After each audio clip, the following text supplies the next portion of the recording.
காப்பதற்கே கொண்ட அவதாரம் மச்ச அவதாரம்.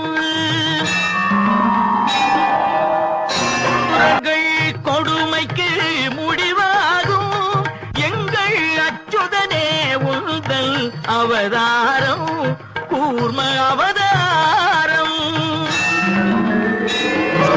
மாவலி சிரம் தன்னில் கால் வைத்து இந்த மண்ணும் விண்ணும் அளந்த அவதாரம் வாமன அவதாரம்.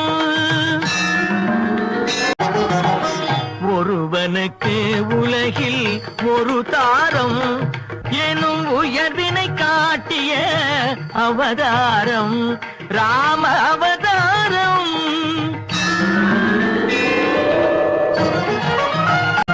அரசு முறை வழி நெறி காக்க நீ அடைந்தது இன்னொரு அவதாரம் கண்ணன் அவதாரம்.